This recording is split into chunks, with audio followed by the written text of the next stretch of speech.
All right, let's talk about a strategy for success that's going to feel, well, completely backwards. It's not about climbing higher or being the loudest person in the room. It's about finding real strength in the total opposite direction. I mean, you've seen this happen, right? It's a story we hear over and over again. These shooting stars, leaders, companies hailed as the next big thing, and then almost overnight they just completely crash and burn. Is that just a string of bad luck? Or is there a pattern here, something we're all missing? Let's get real specific. I mean, think about Elizabeth Holmes. She was on all the magazine covers, hailed as this visionary CEO. Or, Sam Bankman-Fried, the so-called king of crypto. The public glory was absolutely blinding. But the reality? A massive, catastrophic collapse. And it all came from the same flawed idea, an obsession with getting to the peak, no matter what it cost. So, if that's the wrong way, what's the alternative? Well, it starts with our first secret.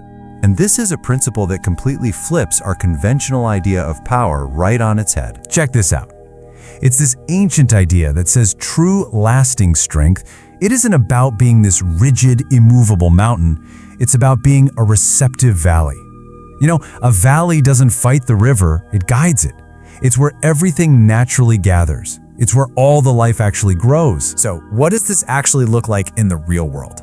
Okay, perfect example. Microsoft. When Satya Nadella took over as CEO, the company's culture was famously combative. It was a building full of experts, all just asserting their own strength. Nadella came in and just flipped the entire script. He brought in this idea of receptive softness by pushing a learn-it-all culture instead of their old know-it-all one. It was suddenly all about listening more and dictating less. He knew they had strength, but he used softness to unlock the real potential. And the outcome of a shift like that is it's profound. It brings back this kind of childlike adaptability. Instead of being rigid and brittle, you become agile, open. You're able to pivot and learn and grow, no matter what the world decides to throw at you. Okay, let's build on that with the next principle. This secret, this one's about what we choose not to see and why that's where the real wisdom is hiding. Everybody loves the spotlight, right? We love to celebrate the wins and focus on what's working. But this principle says, know the light, acknowledge it, but choose to spend your time in the shadows, the unknown, the uncomfortable, the places where you're going to get criticized. And why would you do that? Because that's where the unfiltered truth lives.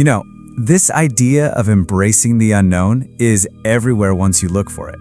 Scientists don't just study the stars we can see. They're obsessed with dark matter. That's the 95% of the entire universe that's a total mystery.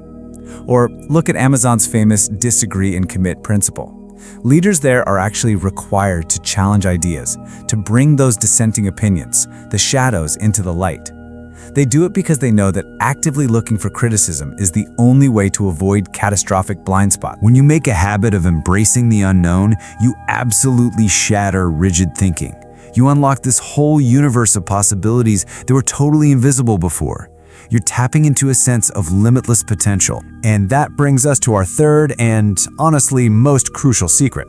This is the one that ties everything together. This is what defines a legacy. This might be the hardest one of all in our world today. Know your glory, enjoy the wins, but choose to live in a state of humility.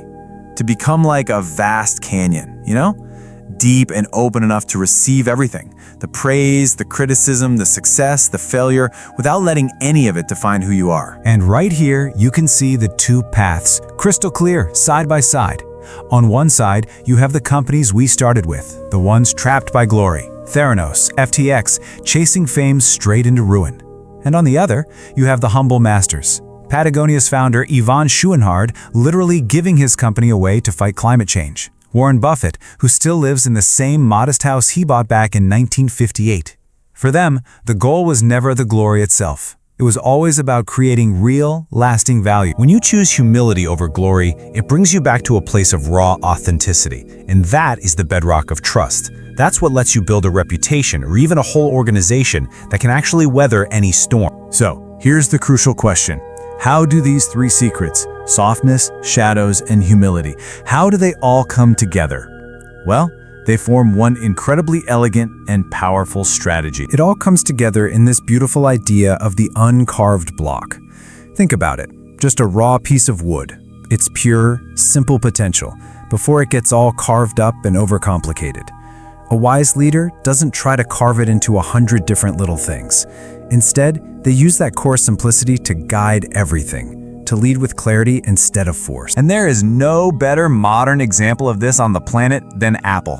When Steve Jobs came back in 1997, that company was making dozens and dozens of confusing products. He took a metaphorical axe to the product line and simplified it right down to its absolute core.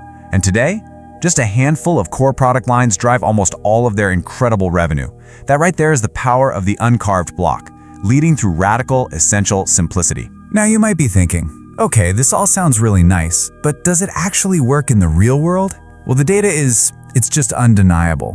When you look at purpose-driven, authentic brands, the ones that truly live these principles, they grow 3 times faster than their competitors. Turns out the valley is a whole lot more profitable than the peak. And it gets even better. Let's talk about trust for a second. Harvard research found that when leaders openly admit their mistakes, when they choose to step into those shadows, team trust doesn't just go up a little bit. It increases 5-fold. 5 times. This isn't some soft skill, it's a hard strategic advantage. So, how can you actually put this into practice? It's really just a simple 4-step loop you can run over and over. First, know what you're good at. Know your strength. Then, second, consciously practice humility to balance that out. Third, use that humility to actively go out and receive diverse inputs, especially the critical ones. And finally, use all those new insights to simplify your systems, to get back to that essential, uncarved block. So, if you're going to boil all this down to one core idea, let it be this one. We've been taught to think of power as domination, as being the loudest, strongest voice in the room. But true, lasting power is the exact opposite. It's about becoming the room itself. It's about creating the space where the best solutions can emerge, no matter who they come from. So, I'll just leave you with this to think about. We live in a world that shouts from the rooftops, a world that rewards the peak. But based on everything we've just seen, what valley could you start to cultivate? In your work, in your leadership, maybe just in your life. What valley could you create to find your own authentic and truly lasting power?